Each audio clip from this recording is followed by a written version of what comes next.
Hi hello நான் தான் காயத்ரி பேசுறேன்பா. எல்லாரும் சாப்பிட்டீங்களா? என்ன பண்றீங்க? இன்னைக்கு ஒரு சூப்பரான கதைதான் கொண்டு வந்திருக்கேன். முழுசா கேளுங்க, சூப்பரா இருக்கும். சரி வா நம்ம பேசலாம். சம்பவம் என் கல்லூரி புரொஃபசருக்கும் அவர் மகனுக்கும் நடந்தது.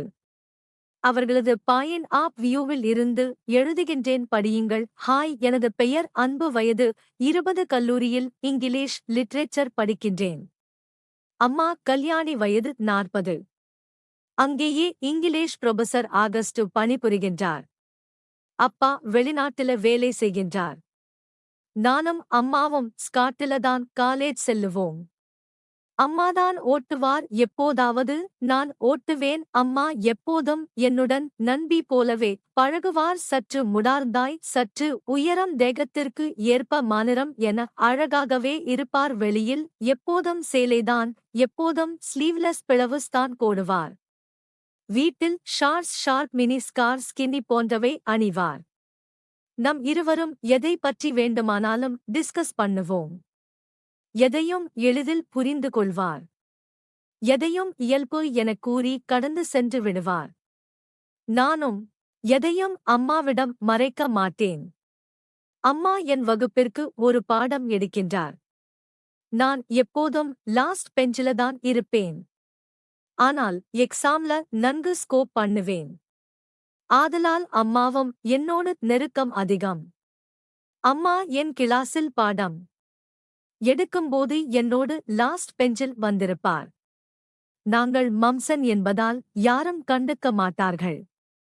எனக்கு எப்போதும் அம்மாவின் மேல் ஒரு ஈர்ப்பு இருந்தாலும் அதை நான் பெரிதாக எண்ணியதில்லை. அது ஒரு மழை காலம். நாங்கள் வீடு செல்லும் வழியில் தொப்பலாக நினைத்துவிட்டோம்.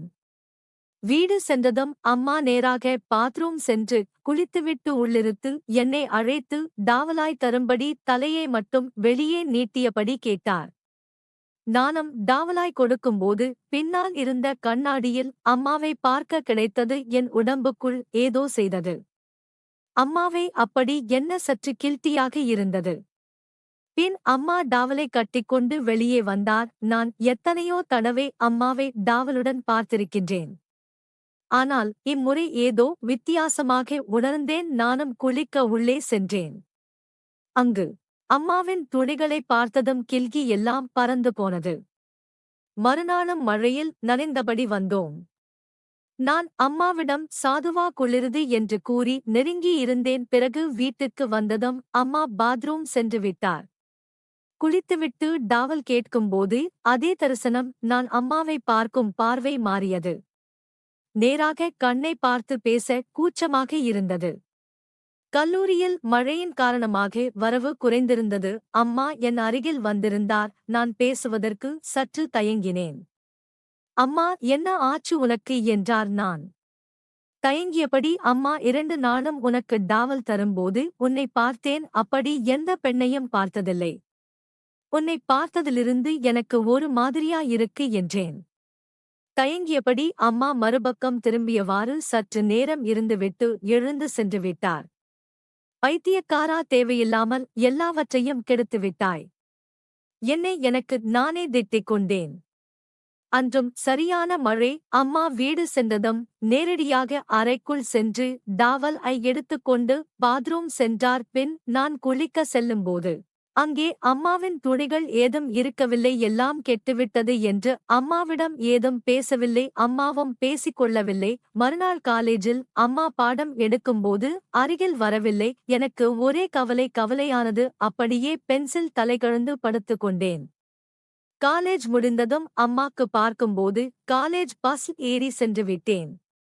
அன்றிரவும் அம்மாவுடன் எந்த கதை பேச்சும் இல்லை. மறுநாள் சனிக்கிழமை அரை நேரம் கல்லூரி. நான் கல்லூரி பஸ்ஸில் சென்று விட்டேன். பின் அம்மா பாடம் எடுக்கும்போது மேசையில் படுத்திருந்தேன். அம்மா அருகில் வந்து என் தலையை கோதினார்.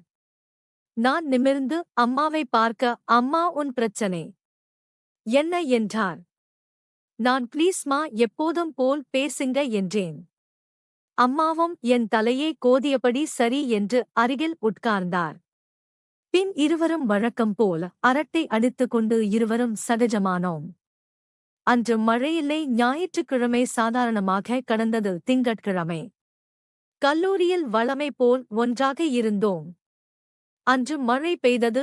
நனைந்தபடி சென்றோம். ஆனால் அம்மா டாவலுடன் பாத்திரம் சென்று குளித்துவிட்டு வந்தார்.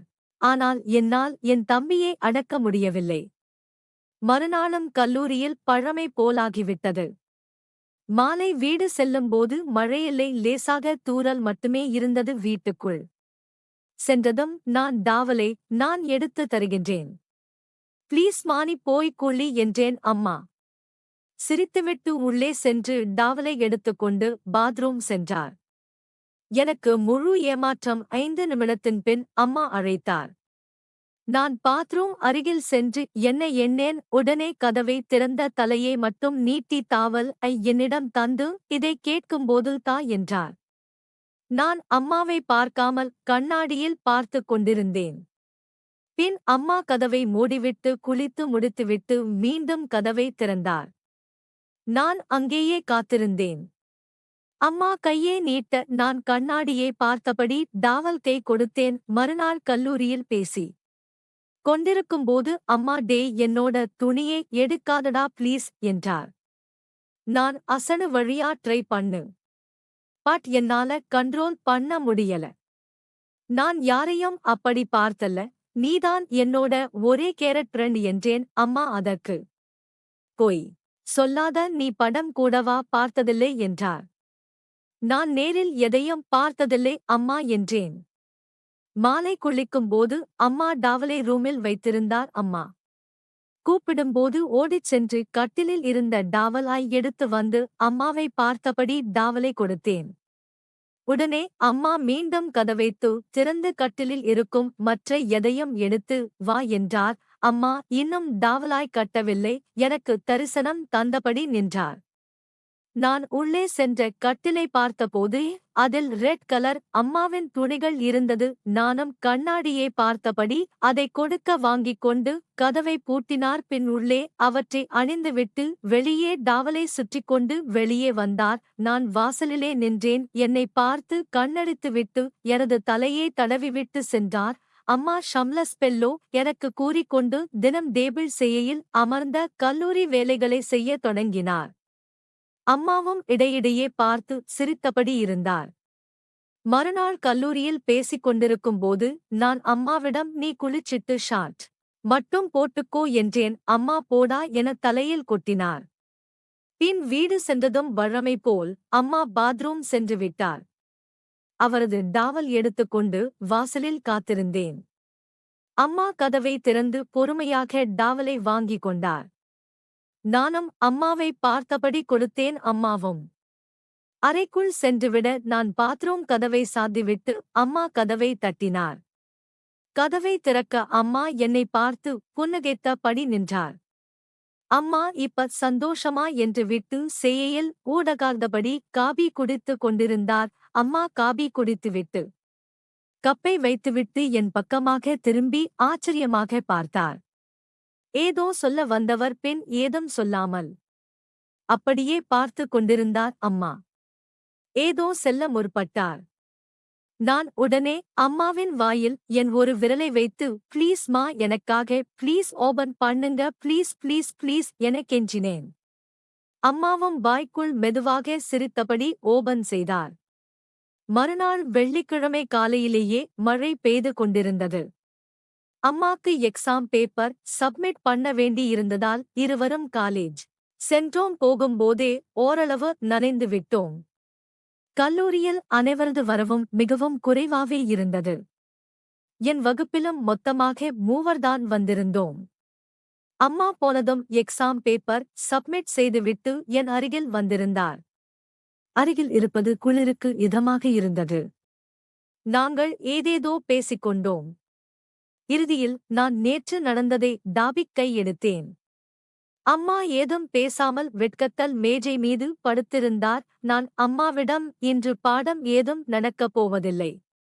பேசாமல் வீட்டுக்கு போவோம் என்றேன். அம்மா வீட்டுக்கு போய் நீ ஒன்றும் கிழிக்கப் போறதில்லை. மழையில் நனையாமல் இங்கேயே இரு என்றார். அம்மாவை கிச்சு கிச்சு மூட்டி லீவு போடுவோம் என கெஞ்சினேன். அம்மா என் கிச்சு கிச்சல் இருந்து விடுபட ஓகே ஓகே ஓகே என சம்மதித்தார். நேரமும் அப்போது இன்னும் 10 கூட எட்டவில்லை. அம்மா என் தலையில் அடித்து டைம் மைப்பார், ஆறுதலாக போகலாம் என்றார். நான் வலுக்கட்டாயமாக என்னுடையதும் அம்மாவினுடைய திங்ஸ் எடுத்து கொண்டு வரு கவரில் சுற்றிவிட்டு அம்மாவின் கையை பிடித்து இழுத்தேன். அம்மாவும் என் இழுவைக்கு ஏற்ப வந்தபடி சரி சரி வாரேன் விடு எனக் கூறி நேராக ஆட்மின் ரூமுக்குள் சென்று லீவ் சொல்லிவிட்டு ஸ்கூட்டியே ஸ்டார்ட் பண்ணினார். அப்பவே இருவரும் மொத்தமாக நனைந்து விட்டோம். அம்மாவும் ஏதும் பேசாமல் படியே வந்தார். வீட்டுக்குள் சென்றதும் அம்மா நேராக பாத்ரூமிற்குள் சென்ற என் அப்பா கொடுத்த சந்தோஷத்தை விட நான் அதிகமான சந்தோஷத்தை கொடுத்தேன். ஓகே நண்பர்களே, தொடர்ந்து அடுத்தடுத்த கதையில் பேசலாம். எனக்கு ஒரு லைக் பண்ணுங்க, சப்ஸ்கிரைப் பண்ணுங்க நண்பா.